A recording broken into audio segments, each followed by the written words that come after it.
Good morning and welcome to the Crossroads on this morning. Of course, I am Cheryl, and I am honored to have you in our presence on this morning as I go and before the Lord and before you to do this training session on this morning.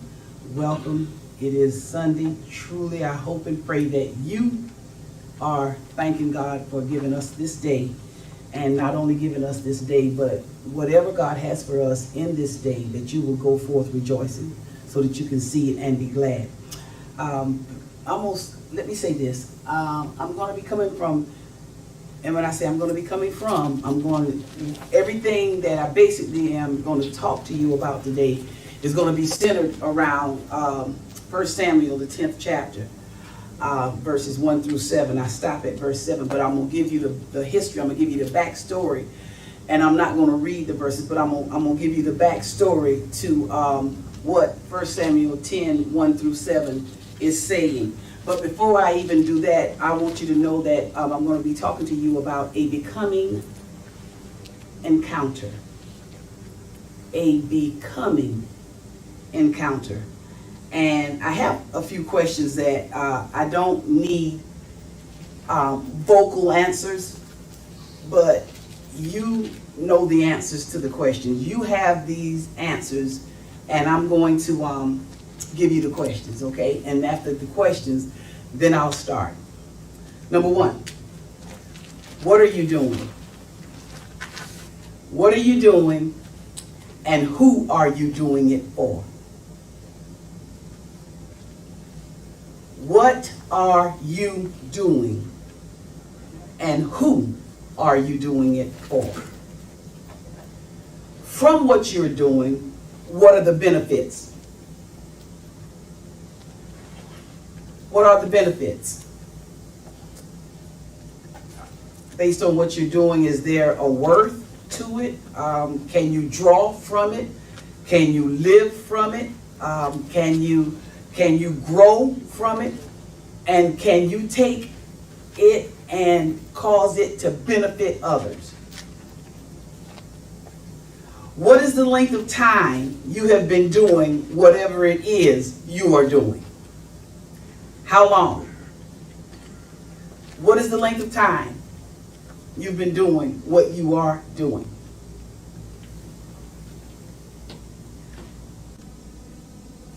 And how do you know that what you're doing is what you're supposed to be doing?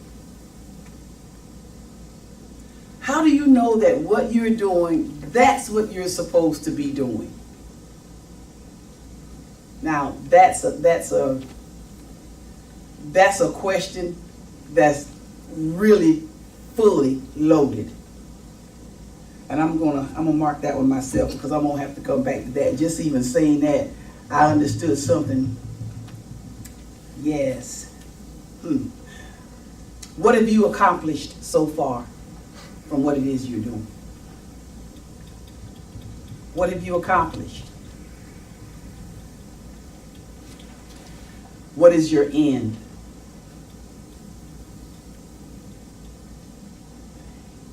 The last question is, if you could do something other than what you're currently doing, would you? If you can do something other than what you're currently doing, would you? Now, these are a lot of thought-provoking questions that I've asked, and I know that a lot of us have gotten into our careers, and we're just pumping and we're trudging and we're going on and we're going along. You know, we're saying, you know, this is it. You know, I can see in the next 5 years, I got a goal. You know I'm not so comfortable now in what it is I'm making, what it is I'm doing, but yet I'm going to use this as the basis, as a foundation, and I'm going to continue, and I'm going to build something. I'm going to build something from this, you know, because I have to do what I'm doing now. Because for a lot of us, it's not just us. It's not just you being a single person. A lot of us have families. And a lot of us think that what we're currently doing, we're doing. A lot of people like to use the word to leave a legacy. Let me say something to you about a legacy, because I didn't find that in the word, but just let me say it like this: what you're striving to leave is the key, but your legacy has to be legal, and the only one that makes your legacy legal is God. So you have to really consider, is what I'm doing, who is it for? Who is it for? I asked the question, how did you know that what you're doing is what you're supposed to be doing? Because a lot of careers that have been formed from parents, from following mentors, from different things. I think that a lot of what some people are doing is not from what's in them to do. It's not from what's in them to do.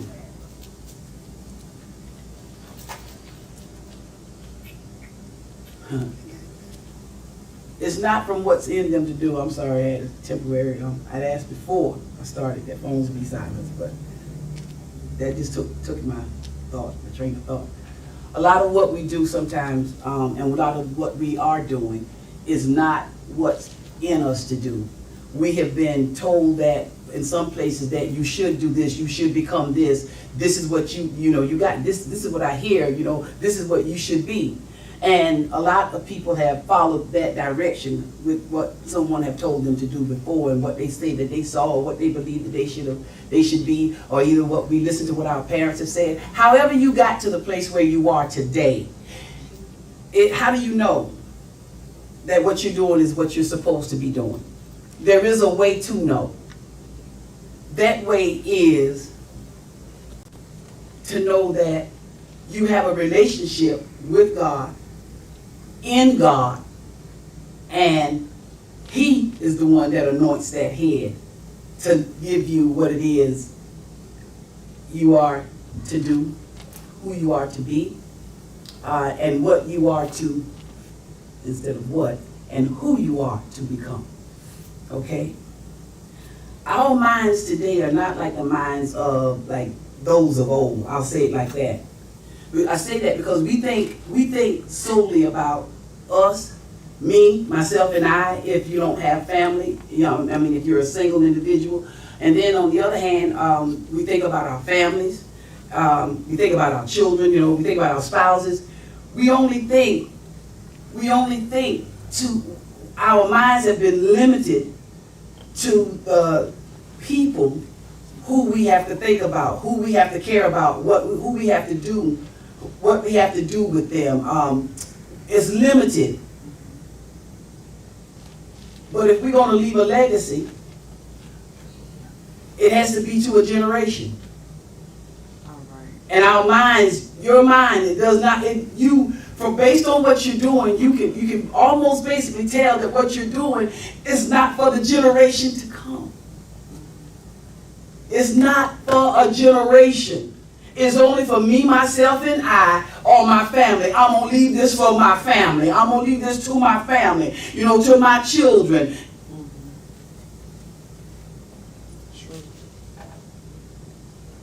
So, let me give you the backstory to why we need a becoming encounter. Now, you can read at your own leisure. 1 Samuel, you can start at chapter 9, really, to get what I'm about to tell you now, so you won't have to read it, but I'm going to bring you up to why I said chapter 10, 1 Samuel 10, verses 1 through 7. This literally is about Saul, but really it's not about Saul, it's about you. It's about me. It's about us. It's about a family, and then it's about a generation. Saul's father's asses, they didn't go missing. They left, they wandered off, and they were lost. So Saul's father told Saul to go to look for the asses. And Saul is out on his journey. And the thing of it is through his encounter. And this, I'm not going to give you a whole lot today. I'm going to try to give you like an overview because I'm going to definitely teach it in depth on Tuesday night. But I do want you to understand this. We often talk, let me tell you what a becoming encounter is first. That's the place where when we say that we're becoming, it lets us know that there's a transition from where we are to where we ought to be. Didn't say need to be, to where we ought to be. And it's going to take an encounter with God to understand that where we are is not where we ought to be. People have encounters every day and they don't realize, I say they don't realize, but in order to have a becoming encounter, this encounter is going to give you the power that we need. It gives us the power that we need to be able for the manifestation for the generation. And I'm not just teaching this just to stop at you and your family, me and my family. There's so much that's going on, and I don't know how much of the news that you really listen to. I really don't catch it a lot, but I see some things, and the things that I see, as I said, I believe that there is preparation to be made now for what it is that's ahead of us. And as I tell them all the time, the only thing that we can take into our future is our prayers. And we have a lot of people that's not literally praying, but I won't take that back. But we need to pray. And we need to do as the word says, pray without ceasing. Because we're going to need this becoming encounter. This is the foundation. This is the encounter that's the foundation for the legacy. Not only for yours, but for the generation to come. We need a becoming, one where we meet God in a secret place and God incubates us in that place until we get to the place where God sees that we can go on the journey. And everybody knows about a journey because let's just consider your career. Your career is your journey. Your job, if you've been on it for 10, 12, 20 years, that's your journey. But if your job is not your work, and your job isn't your work, then, what we're doing, God will allow something to go missing. Just so we can get the encounter to become who God has called us to be. Now my glasses is missing. My glasses is missing. And I just say it's missing because I understand that it's in the confine of my home somewhere, but I just don't know where it is. But I know it's in my house. So my glasses is not lost. Get me? Now, when there's a difference in stuff going missing than things being lost. And you will find out in 1 Samuel, you'll find out that the ashes that went missing, this was a part of the family's stability, to be able to eat, to have what it is they need. And see, God understands that whenever He allows some things to be lost that you need in order to live, He understands then you will get up from where you are. And He can take you on this journey to come to a place where you ought to be. You get it? Yes. Y'all following me? Yes. So sometimes the things we are holding on to and we really think that we got those things, God's going to allow some of those things to be lost. He's going to allow it to go missing, and you're not going to know where you lost it at. See, I know that my glasses are in the confines of my home. I know that. So I can wander around my home as long as it takes until I find it. But whenever things are lost, that's of value. And I'll tell you the key to this. We will always go looking for what's lost, while we don't understand that God is looking for the man that's looking for what's lost. God is literally looking for the man that's looking for what is lost. And whenever you have that encounter with God, you get that encounter with God, as I said, it leaves you in a place whereas God can then work on us to cause us to become. And it's going to take this becoming encounter, as I said, is the foundation. So don't think that you can just, you have to meet him in a secret place. You understand what I'm saying? You don't meet him with nobody else. You meet him, just you and him.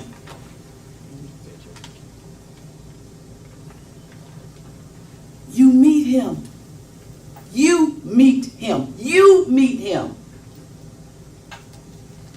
And whenever you meet him, the encounter that you have with him, it will usually birth out power within you. I'm talking about a real encounter with God. I'm not talking, see, because people think, I don't know what people think when it comes to power, but just because you got a baritone voice, power is not in that baritone voice. You don't get power just because you desire it either. It must come from a place of encounter. It must come from a place of encounter. That powerless. I remember a lady, she did a message one time, and the title of it was Power Outage in the Church. I think that's what it was. Power Outage in the Church. She wasn't talking about the building. Because see, that's what a lot of people consider church to be. I'm going to church. But she wasn't talking about the building. She was talking about the power being out. You are the church. Power outage in you. There is no power in you. There is no power in you. Why? Because you have not received the encounter that comes with power. So I just want you to understand that God is going to allow some things, you to miss some things, and when you go looking for it, you're going to find out that God was literally looking for you. And he has allowed these things to go missing. And on that journey of you going out, see, that's the thing. You have to get up. You got to get out. You have to get up and you have to get out. But the enemy has your mind so wrapped up with what's going on the inside of where it is you're living. It's keeping you with the mundane problems and the cares of the world, day-to-day problems, your children acting up. Don't you understand that that the enemy understand that that's what it's all about? Spouses acting up, acting up, people acting up on your job. It's to get you to get out, to get this encounter. That's what it's not. Warfare is real. It sure is. Warfare is real. But whenever you get that becoming encounter with God, I promise you, as you will see when you read 1 Samuel 10, 1 through 7, you will see, and not with the natural eye. It takes a spiritual eye to see, but we're going to dig into it. We're going to delve into it on Tuesday night, if it's the Lord's will. But we will see we're going to see really what's going on in your life, and prayerfully we'll understand where it is we need to go. You'll just have to go. You have to go, because I promise you, on your path is the encounter that you're going to need, that's going to stabilize us. Amen. It's going to stabilize us. All right. It's going to stabilize us. It's going to, testimonies are not testimonies until you can say, everybody wait to get to the end and want to be delivered before they can give God the glory, and then they come back and tell you what God did. No, the testimony is what you did before God did. How you thought before he did. What did you do before he did? And what didn't you do that he could do? Testimonies are kind of like watered down. But whenever we have this type of encounter with God, we'll understand then that he didn't anoint us for kingship. Now the prophet met Samuel, and the prophet anointed, took the vow, and he anointed Saul to be king. And then he spoke to him, and he told him right there, he said, you're going to leave here and you're going to go to. You're going to leave there and you're going to go to. You're going to leave there and you're going to go to. Mm-hmm. See, nobody wants to leave the place where they are to get to the next place. But you can't get to, everybody wants to talk about generational curses. Well, you can't get the curse out the generation until you leave and go from here to here to here. It's a journey.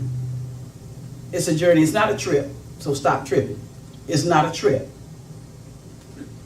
It's a journey. And on this journey, you will be surprised what it is. The encounters that you're going to get. And in between your going, God is going to build capacity in you to be able not only to go, but even to reach the end. And then you will understand. Your eyes will be open. See, because he's getting us out of our house. I'm not talking about the house you live in. I'm talking about all those that you care for, only that group. He's getting you out of that house. And you'll understand even in your going, that on this journey, as you encounter what the different things that you encounter and overcome and come out of into, you're going to understand that those that you meet, that not only your family as well, you're going to be doing something that God has anointed, that God has anointed you to do. And it's not so much as to be king, but it's to be a warrior. It's not to give up. It's to get to the end. It's not to give up. But you'll never be able to understand this if all you do is sit, listen, say amen, pass gas, get up, and go back home and come back and do the next thing, the same thing. It's not going to work. Nothing ever drops in your lap. Nothing ever drops in your lap. And you'll also find that if you go out to find what's lost, you won't have the warfare in your home. You won't have the problems you have on your job. And even though, and if they do exist, you have had an encounter that caused you to be able to not only be, see, this thing here that we're going to be talking about on Tuesday night and teaching is not something that what God will do, is what he has already done. But you won't just go, we need to go to find out that he did it. Some of us believe this much of the word, some of us believe that much of the word. But all both that believe whatever we believe, we've heard the word. And whenever you choose, what you want to eat and what you want to throw out, you got to be careful. That you throw out is the exact same thing that you need. And when you don't understand that, something's going to go missing. And a lot of things have gone missing in a lot of people's lives. But guess what? The thing of it is that you never went to look for it. So that God could discover you and you could discover that you were the man that God is looking for.